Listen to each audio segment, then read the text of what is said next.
Good afternoon, everyone. My name is Meredith Polsky. I'm the National Director of Institutes and Training at Matan, and we're so happy that you've joined us today for our webinar, Using Jewish Culture to Understand Autism and Inclusion,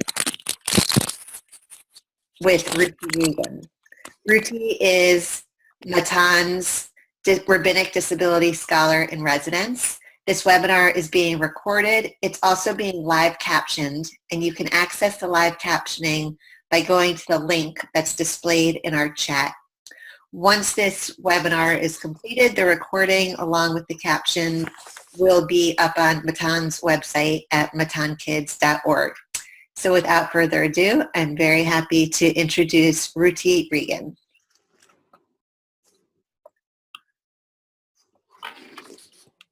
וכאן הבן שואל אביו, ואם אין דעת הבן אביו מלמדו, מה נשתנה הלילה הזה מכל הלילות, שבכל הלילות אנו אוכלים חמץ ומצה. So if at this point the father teaches the son, and if the son does not understand, the father teaches him, asking, why is this night different from all other nights?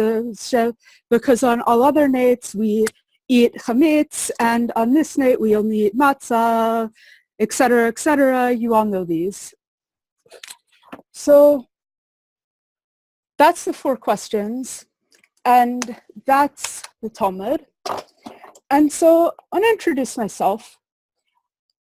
I am Ruti Regan, and I am the Rabbinic Disability Scholar in Residence at Matan, and I am very obviously not the first autistic rabbinical student at the Jewish Theological Seminary, although I do seem to be the first one who's willing to admit it openly. So just want to name that I think that we, the Jews, are a delightfully autistic people, and we really know how to value autistic attributes for a lot of people, myself included. Meredith, can you mute? Because I'm getting feedback. So we know how to value for a lot of people, myself included, and I think that a lot of times in our communities, when we say autism, we think special needs, we think we need to import something special, but I think often what we really need to do is apply the concepts that we already have Jewishly to all of our people instead of just a limited subset of them. So I'll give you an example of that. Let me describe to you a group of people. So there's these people who sit around all day, reading the same book over and over, talking to only one person, being super attached to sitting in the exact same place every day, and they rock back and forth and they chant in a sing-song intonation about the one thing they discuss constantly over and over and over again. Now, that's the Beit Midrash. But it also sounds like an awful lot of descriptions of autistic people and perseverative autistic special interests. So when I started to spend a lot of time in the Beit Midrash, and I was really interested in particular tractates of Talmud, and I started learning them over and over and over again, suddenly it was socially valued. Suddenly it was something that instead of being called perseveration or obsession or a problem, it started to be called things like chazara and seriousness. So when people are into this book, we really know how to value it in certain things. When they're into this Talmud, we know how to value it. But what if that's not the thing I spend all my time on? Like, what if I'm super into, say, this book, which is Elephant and Piggy, Can I Play Too, which I've actually read approximately, hundreds of times, I'm sure. I use it to teach regularly. I quote it regularly, and I quote a lot of Mo Willems' books very regularly. And I'm allowed to do that because I've been established in my community as somebody who we construct as having value. But there's a lot of autistic people, including myself as a small child, who, when they do exactly the same thing I did in the Beit Midrash, exactly the same thing when I read this Elephant and Piggy book, it's treated as a problem. It's treated as something that's cognitively flawed, something that needs to be addressed. When really, it's the same mode of learning that we use in the Beit Midrash in traditional Jewish learning. And I think that if we applied it all the time, and if we applied it to a broader range of interests and assumed that if people value something enough to go back over it hundreds of times, there's probably something there that's important, and they're probably learning something that we need to take seriously, including people who can't talk, including people who don't spend all their time in the Beit Midrash. I think if we could really value that for everyone and see that this is a style of Jewish learning, rather than this is something we need to extinguish, I think we'd be a lot richer as a community for it, and we'd certainly be a lot more humane in our education. So I know that not everyone is super into the Beit Midrash. Some people think that it's sort of like an embarrassing artifact of our culture. So maybe this example doesn't work for everyone, but that's okay because no example applies to either all Jews or all autistic people anyway. So let me talk about another Jewish book. So this is the Tanakh. It's the JPS version. I think, it's one that's pervasive in a lot of our communities. And a particular part of it, the Chumash, the Torah, the 5 books of Moses, we read every year. And when I've done this webinar earlier in the year, like at the end of the Chagim, the holidays, I've often said, we've Simchat Torah, the rejoicing in the Torah, is we celebrate, we just finished reading the book, and we're about to read the book again. And this is cause for celebration and not boredom and not saying, shouldn't we read another book already? Because we realize that going over and over the same Torah over and over gives us access to a certain kind of depth that makes our community continues a conversation that's worth having. So I think we Jews actually have the world's record on probably the longest running perseverative special interests ever. So it could maybe keep it in perspective when a kid's really into the subway or knows the line to every Disney movie, because this is a kind of learning that we Jews really value in certain contexts. And similarly, even the more so, talking about the Torah, talking about this Chumash that we really go over a lot, do you think about what a bat mitzvah is? Girls, young girls just starting to become an adult, will get up in front of everyone and read the book and say something about the book, and will really say, we're celebrating, this is somebody being old enough to join our perseverative special interest and contribute to it in an adult way. So for some subjects, we not only value this, but we really actively encourage it, and valuing it is seen as being part of a Jewish adult. And I think that we know how to value that for the Torah, and in some communities for the Talmud, in some communities for history, or for Zionism, or for Israel. And really, it's the same cognitive style regardless of what someone's interested in. And if somebody's interest is so compelling to them that they're willing to go over it and over it and over it, I think we could stand to assume that it's for the same kinds of reasons that we Jews in general will sometimes go over and over and over subjects that are particularly important to us in ways that other people really often don't understand, and that can seem meaningless to people outside our communities, but they're meaningful to us. And I think that that's just as true for individuals as it is for us on a communal level. And to give another example of that, since we're in the Pesach mode, the Passover mode, this is another book that we've repeated a lot, the Passover Haggadah, one particular edition. There are many. And one thing that it says is that everyone needs to tell the story every year. Even if we were all wise, all of us discerning, all of us elders, all of us veteran scholars, and we all knew the whole Torah, it would still be our mitzvah to not only tell the story, but go over it over and over at as much length as possible. So we really know how to value this as Jews. And not only is it respected, it's in some cases mandated, and in some cases a very highly central part of our tradition. And so if an autistic person tells a story that's important to them over and over at length, even though they know the story, you know the story, other people around them know the story, it doesn't mean that them telling the story is a problem. It means that the story is important enough to them that they keep telling it over and over, even persisting in the face of other people not understanding why it matters. So I think that we could stand to like realize that telling stories over and over, even when they are known, is something that we do and we value, and it can be important to people for lots of different reasons. And we can just be Jewish about valuing repetitive stories. Similarly, like going back to the Can I Play Too, this Mo Willems book, there are a lot of phrases I use from it quite often, because the story is some people are trying to solve a problem with the trying to figure out how to play catch with the snake, and they keep banging the snake on the head with balls because they keep persisting in throwing the balls at the snake. And they say things like, maybe we need even more balls. More balls? And so one thing I say quite a lot is, maybe we need even more balls when I think that we're trying a solution to a problem that's not working. And people in my life know what I mean by that.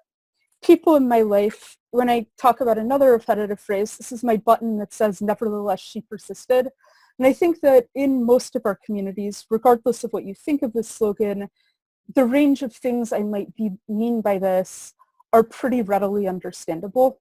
Sometimes autistic people use phrases in ways that are meaningful to them in ways that are not necessarily readily understandable to everyone in their lives, but that nevertheless have really important, significant meaning that needs to be taken seriously and held as something that is valuable.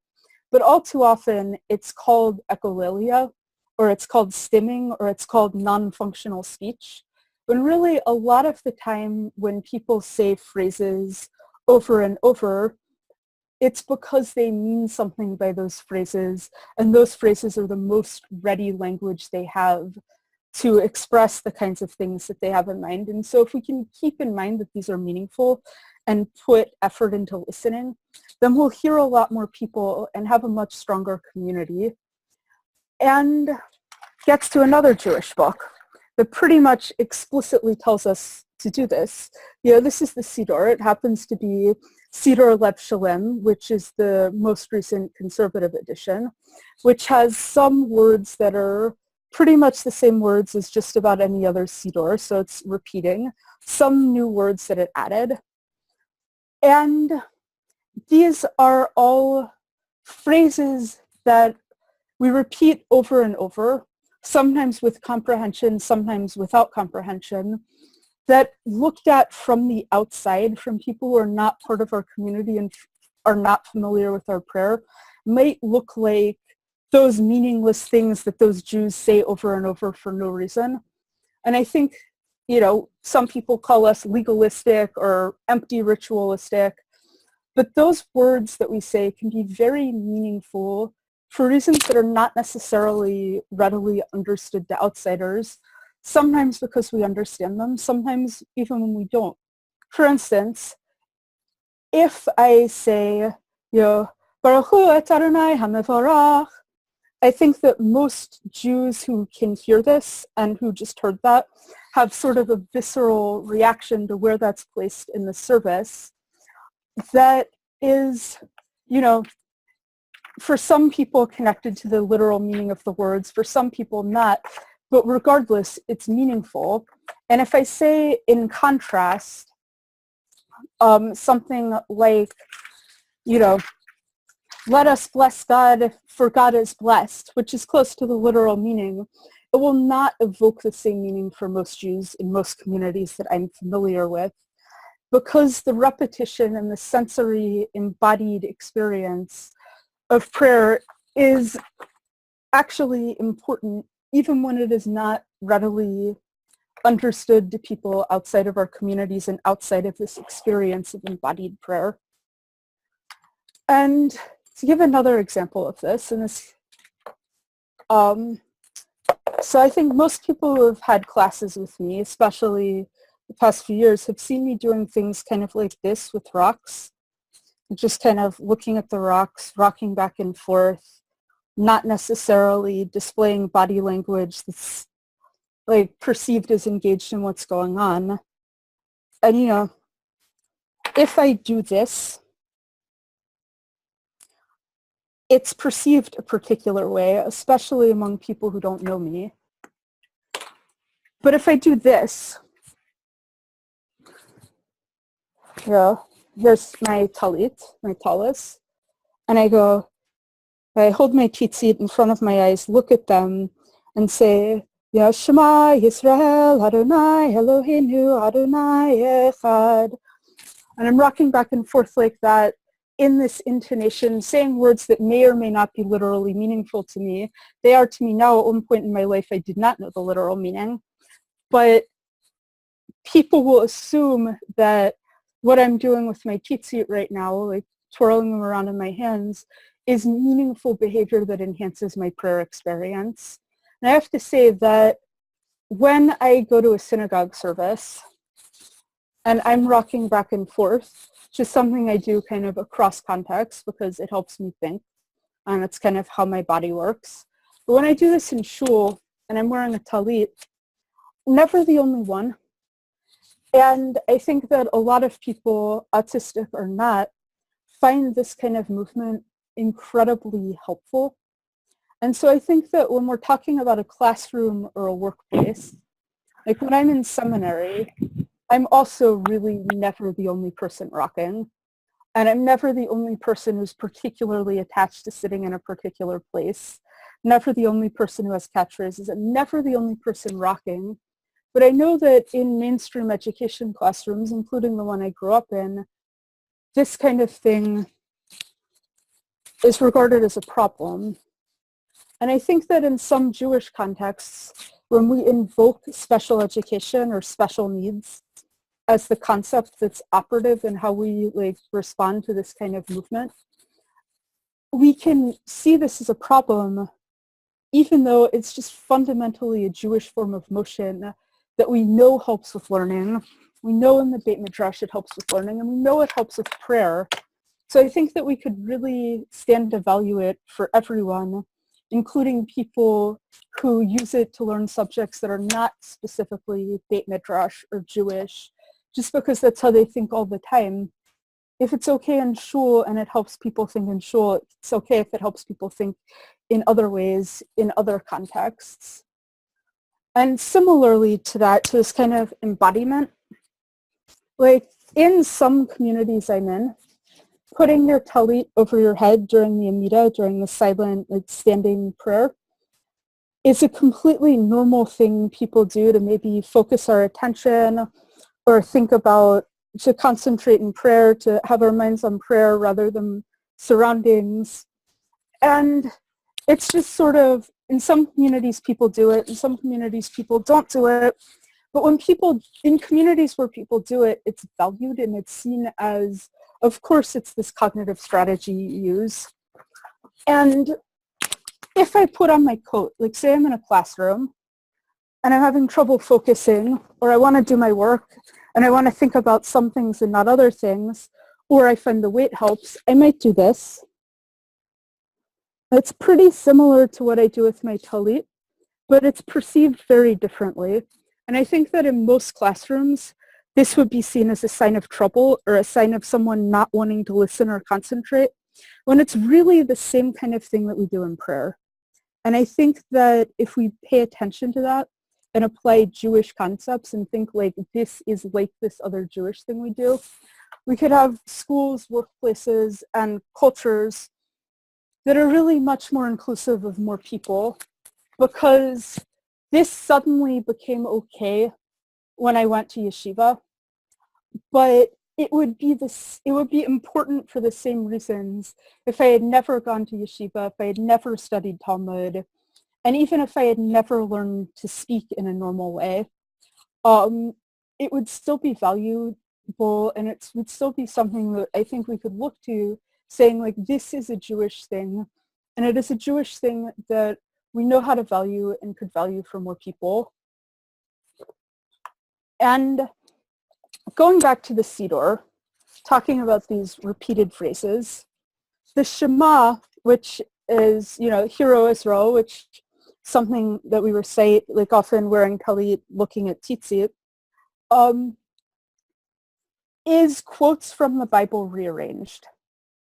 And the prayer of the 13 attributes, which we say over and over on Yom Kippur, and other times, like Adonai, Adonai, El Rachum V'Chanun, Erech Apayim, etc.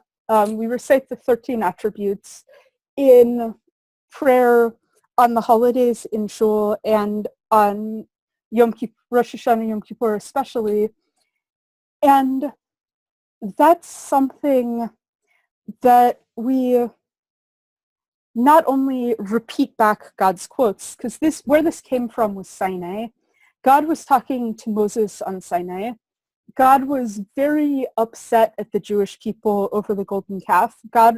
Moses was arguing for forgiveness, and God taught Moses the 13 attributes as something to say in these kinds of situations, to remind God that forgiveness is possible and that smiting the world is not actually a good idea.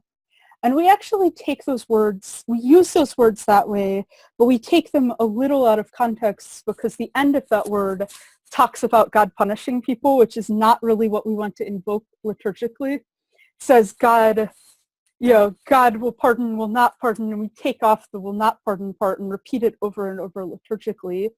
And that's meaningful echolalia. And that's a fundamental part of Jewish prayer that we've in some ways been taught to do explicitly in the Torah, but we've spent a lot of generations doing in ways that have enriched our liturgy, in ways that could not have worked if we insisted solely on people making up original words to pray with every time.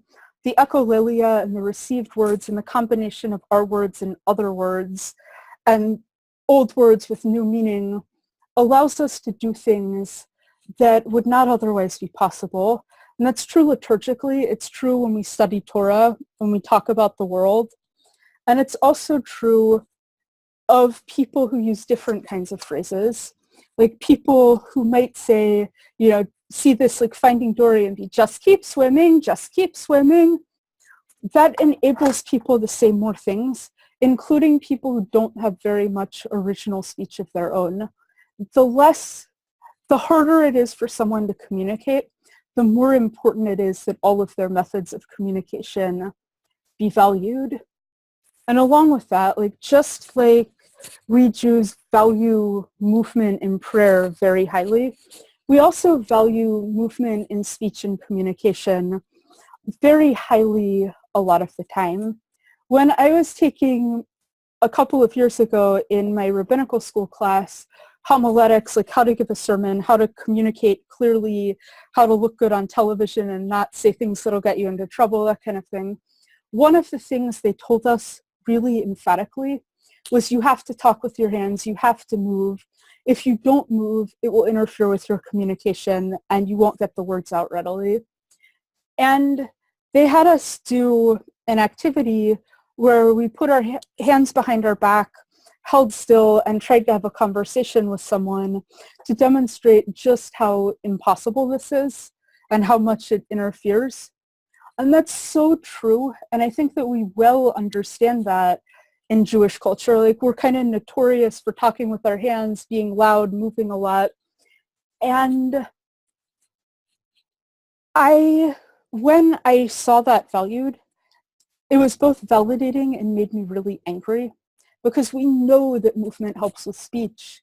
And I've seen so many classrooms where kids with disabilities, especially autistic kids, are told hands at sides, quiet hands, hold still, don't move. And these are people, kids and adults, who we know have really significant difficulties with communication. And we're taking away from them the movements that we know and teach explicitly in other contexts help with communication. So if we know movement helps with communication, why would we take it away from the people who have most trouble communicating in ways that others can understand? We need to be Jewish about this. We know movement matters, and it matters for people whose communication is unusual as well. And getting back to God talking to Moses on Sinai as a Jewish framing for understanding some of these things, God, at the burning bush, Moses had noticed that this bush was burning and not consuming, and this was a very frightening, unusual thing. And when Moses realized that this was a divine encounter, Moses averted his eyes to avoid looking at God. On Sinai, when Moses was talking to God, Moses asked to, look at God. God said, no human being can look at my face and live, but I'll pass behind you.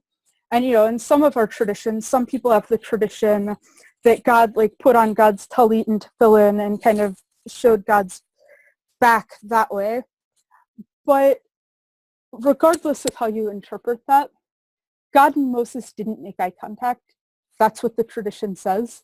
And I think that if it's good enough for God, it's probably good enough for us, and we don't really need to be insisting on eye contact when there's so many other ways to communicate attention and comprehension, and the Torah even tells us so.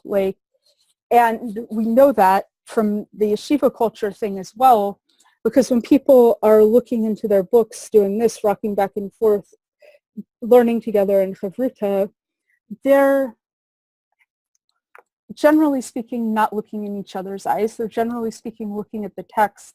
And chavruta pair learning is one of the most intellectually intimate relationships people have. And people really do learn other ways of listening to each other. We have these in Jewish culture. We also have the prayer leader, the shliach tzibur, will often stand with their back to the community facing forward, leading us. But you can tell often when the prayer leader is paying attention and connected to the community and when they're not, and when the community is connected and when they're not. We have these other modes of communication, and I think that we could stand to value them in a wider range of contexts. Speaking of Sinai again, one attribute of autism, one thing that's kind of a truism about autistic people, is that we tend to have a lot of rules other people don't understand and might think are really weird or pointless or, just get in the way of everything important. And I think that's kind of how people perceive Jews and how Jews perceive ourselves. So, there's an old joke about Moses on Sinai. God says to Moses, "Do not boil a kid in its mother's milk." And Moses said, "Oh, you mean I shouldn't combine meat and milk?" God says, "No, don't boil a kid in its mother's milk." "Oh, you mean I shouldn't combine meat and milk even cold?" "Don't boil a kid in its mother's milk." "Oh, God, you mean if the wrong dishes touch each other, I should boil it, or if it can't be boiled, break it?" Moses, do whatever you want, right? And so I think there's this joke about Jews have a lot of really weird rules, and we kind of have these ways of negotiating, accommodating them, but we really do have these very intricate rules about what can touch what can be in where, especially this time of year. Here's some matzah. This is Passover matzah, which specifically had to be cooked within 18 minutes of it getting wet to make sure that it did not become leavened. And my identical looking box of matzah, which is visually and culinarily indistinguishable, but that does not say Passover matzah because it was not supervised to ensure that it was cooked within 18 minutes and the machines might not have been cleared or whatever thing like that, that's unacceptable and cannot possibly be used. And I can't use my usual dishes because they might have touched something And I think that we kind of take for granted in our communities that a lot of Jews have and follow rules like this. And, there's the old joke about Jews, like, who's a fanatic, the person who does one more mitzvah than you do, observes one more commandment than you do, like, who's, liberal, who's ruining everything, someone who does one less thing than you do. And I think that we have all these jokes because, in our communities, we're kind of used to the fact that Jews have rules that other people do not understand. And we have a lot of disagreements about what those rules are. And in order to be in community together, we have to have some kind of means of constructively navigating, dealing with people having rules that are very important to them that may be either unimportant or counterproductive to other people. Like, I keep kosher in some ways, other people keep kosher in other ways. And when we come together to eat, we negotiate how we're going to accommodate people and how we're not going to accommodate people and how we're going to communicate that in various communities. But we really put a lot of effort into making sure that we're negotiating these things in a way that's constructive, even if the answer is ultimately no. And I think that if we can navigate the complexities of kashrut, of keeping kosher, of negotiating Shabbat observance, when there's people who think like Shabbat observance means I don't go to work, but I really love doing art on Shabbat, versus people who think I would never do art on Shabbat because that's malacha, forbidden labor, or I don't turn the light switch on. When we come together, we make decisions about negotiating what we're going to accommodate, what we're not, and how. But the most productive thing we can do is start with the assumption that people are the boss of their own observance, that people know what's important to them and what's not, and that we'll have a much more productive conversation if we negotiate figuring out how to make it work for everybody than if we have an argument about which things are good and which things are not in contexts where we really don't need to agree with each other. Sometimes we do. Sometimes when we're defining the boundaries of a community, defining the rules in a way that is inflexible can be important, but a lot of times it's really just a matter of coming together and negotiating something that will work for everyone or for a certain range of people without arguing with people too much about their rules and what they care about. And I think that if we can do that for people who, need to avoid turning on lights or who can't eat from a plate that ever touched bread on Passover, I think if we can do it for that, I think that we have every ability to accommodate people who can't handle bright flickering lights or who need their peas and their mashed potatoes to not be touching each other. We know how to do this. We know how to negotiate people following rules that don't make sense to other people. It's a lot of how we make Jewish community work for one another. And we can do it for everyone when we value everyone and apply our Jewish skills of negotiating rules more broadly. And related to that, and again, this gets back to phones knocked off the hook, talked about noises people don't like. So yeah, this is my lulav and I'm kind of shaking it.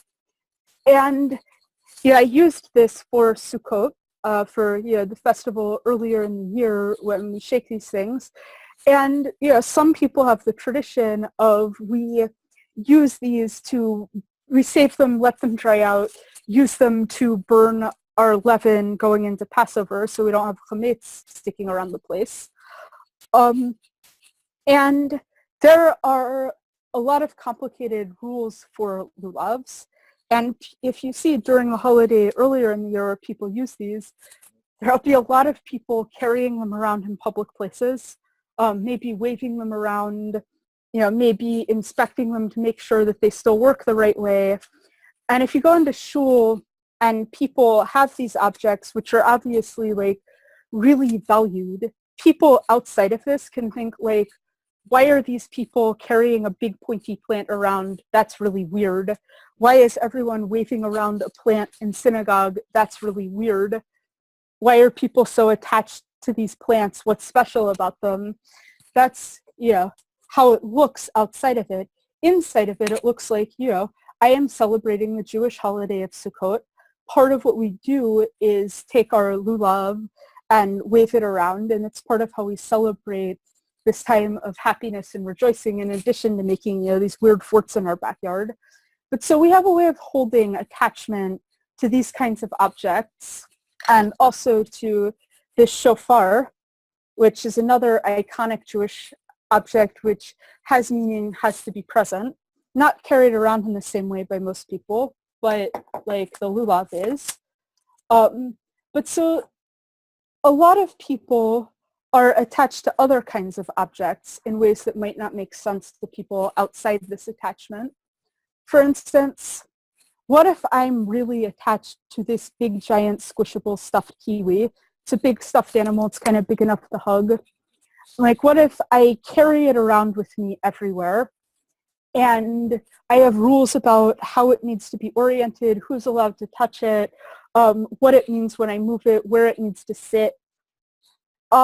I think that except for being an individual thing, if I carry this stuffed animal around and it's important to me and I'm really attached to it, aside from it being unusual, it's not really so different from if I carry my lulav around and really value that highly. And so I think that those of us who are attached to certain kinds of objects in ways that are a minority culture and others think are really weird, can maybe stand to look at people who are a minority of one, minority culture of one, and who have their own attachments to particular objects in ways that matter to them. I think we could look at that as really being very similar. And sometimes when we value it and assume that if it's important to someone, it's important, we can join in shared meaning and communicate across that. There's a really great example of this in the new Sesame Street. There's a new autistic character, Julia, and there's a really great clip of Julia and Elmo, and Julia has her bunny doll and Elmo has another thing, and they kind of play together. And I think this is a really good example of what I mean about if we assume that people's attachments to objects are meaningful and valuable, just like they are when we're attached to Jewish objects in a way that's meaningful and valuable. It can really open up potential for communication and respectful community. And so since it is Passover, or, about to be, getting nervous a bit, I want to talk about Passover specifically a little bit. And what I'm holding up right now is a printout of a resource we made. It's on our website.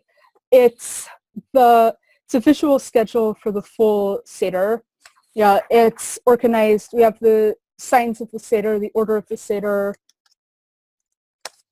and then it's organized by cup to sort of help people orient. And we made this with, disability in mind and autism in mind in particular. And we found that it was actually helpful to a pretty broad range of people. So it works in reverse too. Like if we think about autism, it can inform Judaism writ large. If we think about Jewish concepts, it can inform how we respond to autism in a way that's, constructive and Jewish and authentic to who we are as a culture.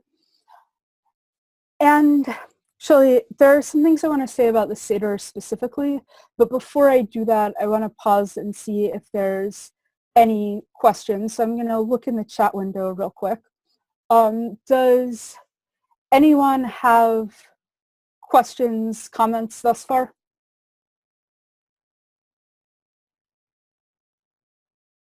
Okay. So if anyone does, from this point forward, I'm going to be monitoring the chat window, and and if I see one, I'll address it. So since we're going into the Seder specifically, it's, Passover in a way that I'm, personally a bit stressed about how soon it's coming. Okay, where's my Zoom webinar? Okay, so just thinking about the Passover Seder itself, in addition to saying, even if we were all wise, all learned, it would be upon each and every one of us to tell as much of the story as we know. I think one of the things that the Haggadah is saying with that is that we need everyone's story. If we want to tell the story of Jews, we need everyone's story, and we don't always hear everyone's story. And one place, the Seder really emphasizes this over and over, but one place it particularly emphasizes this is in the 4 children, or, the 4 sons, the 4 daughters, if you want to be age neutral. We really talk about 4 different kinds of responses one might have, and the need to respond constructively to all of them. And I'm going to get into that specifically. Somebody asked a question, thoughts on how best to learn someone else's rules about objects that are important to them. Example is stuffed kiwi. If I want to treat it in its person with respect, how might I learn the halacha of the kiwi? So first of all, thank you for that question. Second, halacha means like loosely Jewish law, the rules for doing something properly. So if we're talking about halacha, that's a practice of one. I think that one thing you can do is ask them, because some people, even if they don't speak in a way that's clear, can respond in a way that's understandable if you ask them. And we're going to do a webinar in a couple of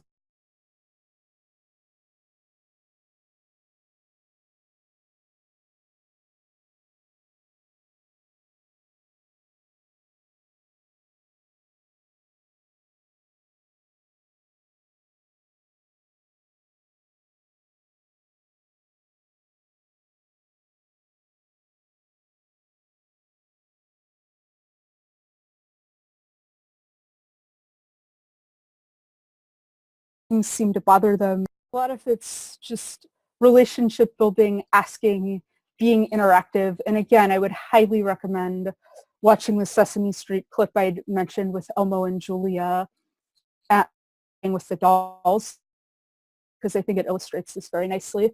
And again, watch for the upcoming webinar. I'll address this in more detail.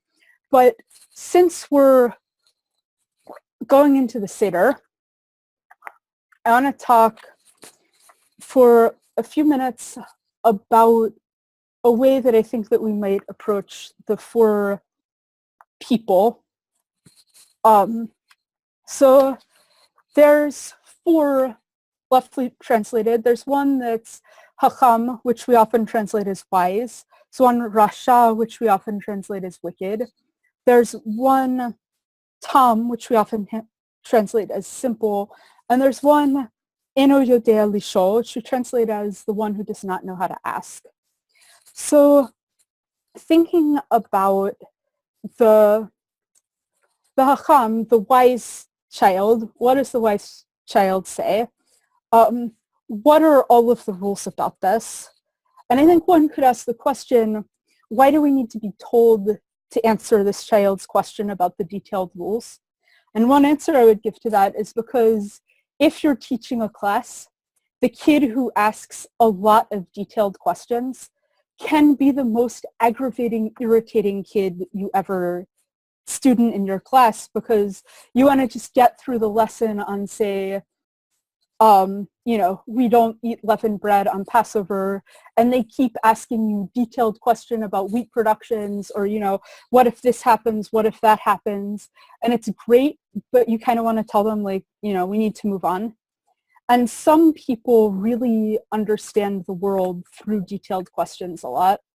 And I think that a lot of autistic people in particular, especially autistic people who can talk, spend a lot of time being very confused and asking a lot of questions expressed in atypical ways that are treated as interruptions or treated as, derails. it's really just someone trying to understand. And I think that another phenomenon is that often, again, autistic people spend a lot of time being very confused, especially as children. And something that can happen some of the time is that somebody might say, you know, spend a lot of time being told that they should care about things that are completely incomprehensible and, as far as they can tell, pointless. And then all of a sudden they find something that they're told to be interested in, really fascinating, and ask a ton of questions, really want to know about it. And then that annoys the teacher or their parents, and somehow, like, even that's wrong. And that can be incredibly demoralizing. And I think given how annoying this, like, inquisitive little rabbi, little lawyer kid can be to teachers, it's worth thinking explicitly about how are we going to hold that in a way that doesn't crush them, because it really doesn't go without saying. And then if we talk about the next child, who's often translated as wicked, and it says, what does the wicked child say? Like, ugh, what are you doing this for, essentially? And then the classical response in the Haggadah says, you set that child's teeth on edge and you yell at them and say, I'm doing this because of what God did for me when I went out of Egypt. If you were there, you would not have been rescued. And I think that this is, in some ways, a response that's very harsh. And I think that there have been a lot of advances in teaching between now and the centuries in which this was written. But there's also a sense in which it is very respectful, because it's acknowledging that what the wicked child said is important enough to be a threat and important enough to be worthy of a response. And important enough to be saying, like, this sets you outside of the community. There's going to be consequences of that. And we really want you inside of the community. And I think that that has a lot of implications when we talk about being inclusive in Jewish culture. Because the thing that I hate hearing most, and the thing that I think is ultimately the most degrading to disabled people, is when people say, like, oh, people with Down syndrome are so happy and bouncy all the time. No, they're not. They're people. When people say things like, autistic people are God's special gifts, like they bring this great purity to a community. I don't know about you or anyone watching this. I'm not pure. I don't want to be. God made me human, and I would like that to be respected. Like, when people say, like, autistic people are so straightforward, don't know how to lie, wonder if, like, people say that, I wonder if they've met us. And in education, often when autistic people say something challenging, especially if they say that in a way that involves atypical communication, often there's a behaviorist response that treats this as bad behavior or something that needs to be ignored until they give a desired response, which I think is ultimately much more degrading than what's said to the wicked child in the Haggadah, because when people say something that raises a challenge, especially children whose religious education we're responsible for, it's really important to take the content of that seriously and to listen to them and to teach them. And I think that the Haggadah, even though its method for doing that is less than ideal, I think the Haggadah is a really good reminder that we need to engage with the content of what students, adults, and children who challenge us say. And if we get to the simple also could be translated as innocent or straightforward. Somebody asks, what is this? It's very easy to get off on high abstract tangents, and it's really good, I think, that the Seder reminds us that sometimes people really do need room to just ask straightforward questions and get a straightforward answer.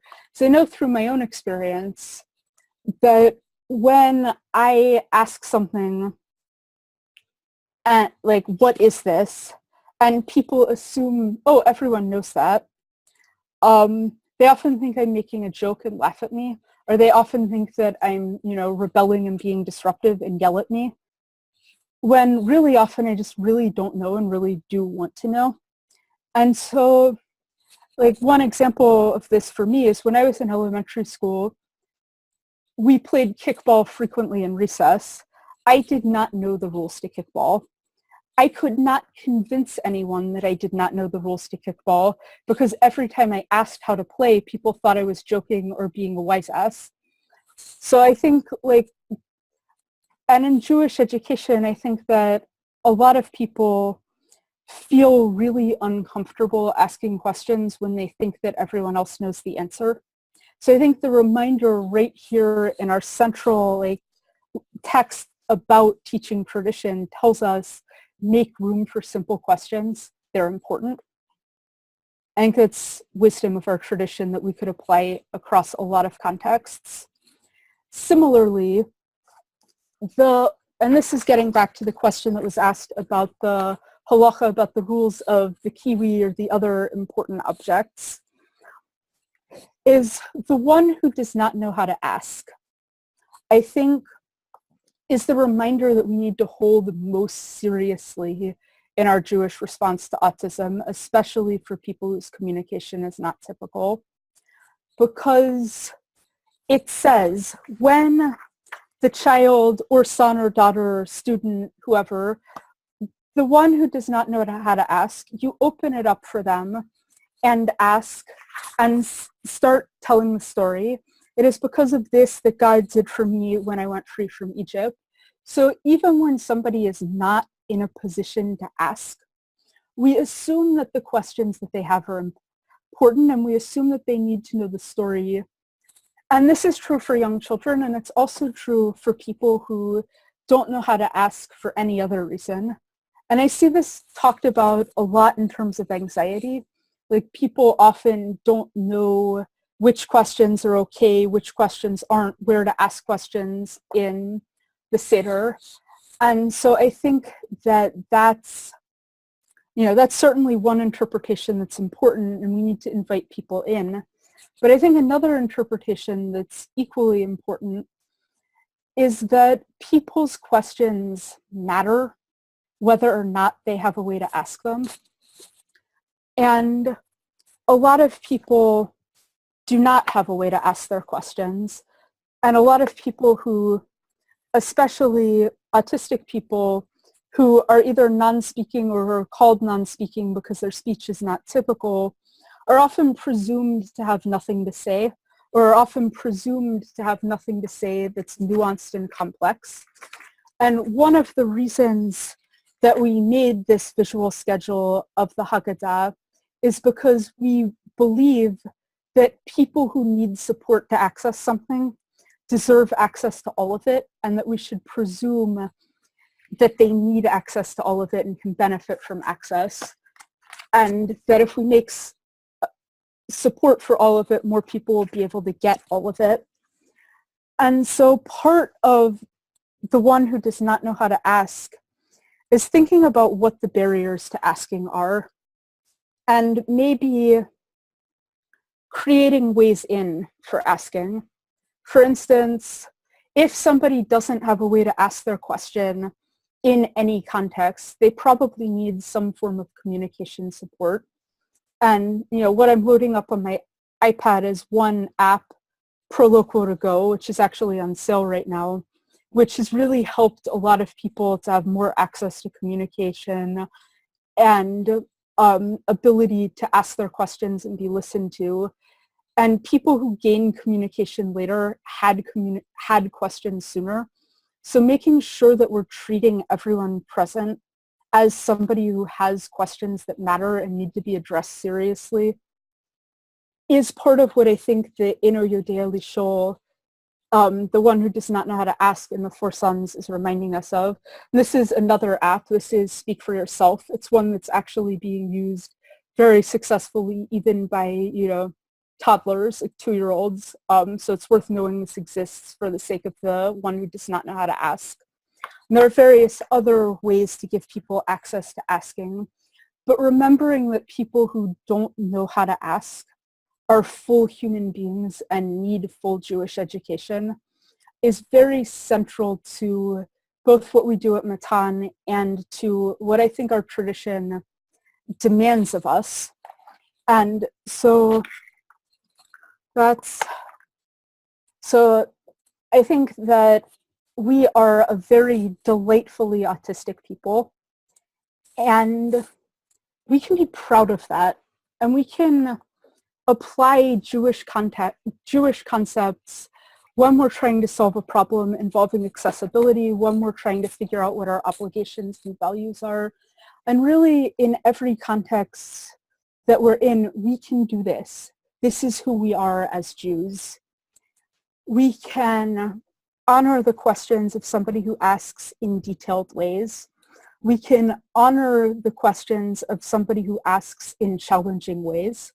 We can honor the questions of somebody who asks in straightforward ways. And we can honor the questions of people who do not yet have a means of asking that are readily understandable by other people.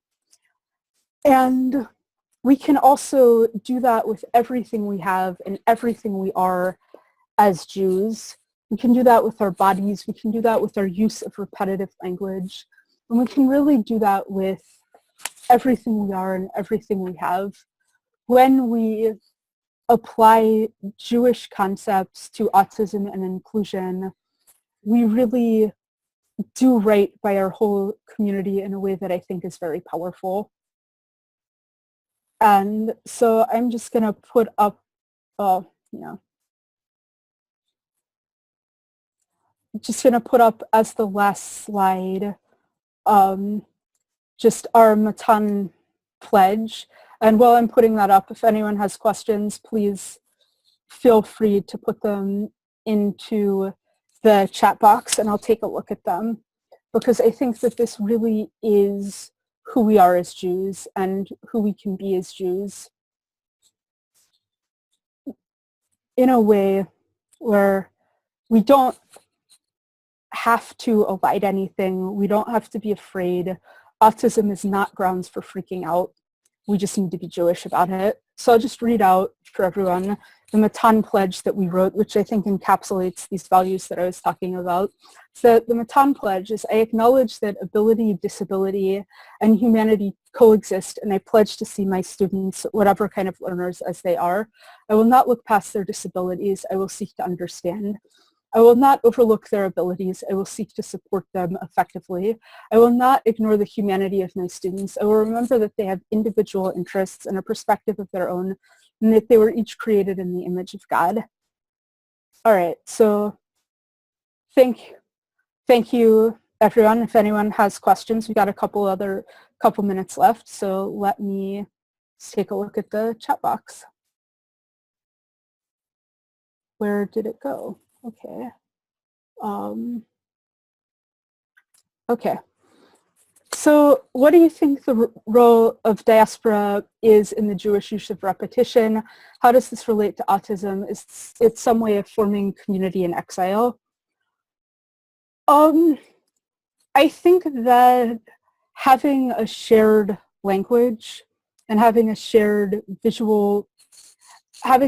language that's embodied is certainly something that helps us to have a shared culture across contexts and across beliefs, because whatever we are all different as communities, but I think that if we see any Jewish community anywhere, that there will be some things that are recognizable across the board. And I do think that that's something that's kept us together, realizing that we can use this echolalia tradition and repetition.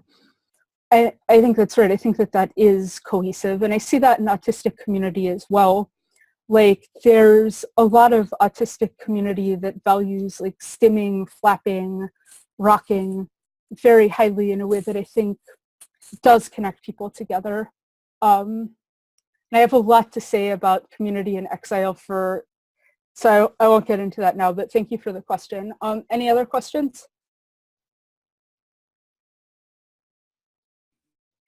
All right, so thank you so much, and to Ruti, and thank you to everyone for joining us. To learn more about Matan, you can visit our website, matankids.org, and be on the lookout for our next webinar with Ruti, which right now is scheduled for May 9th.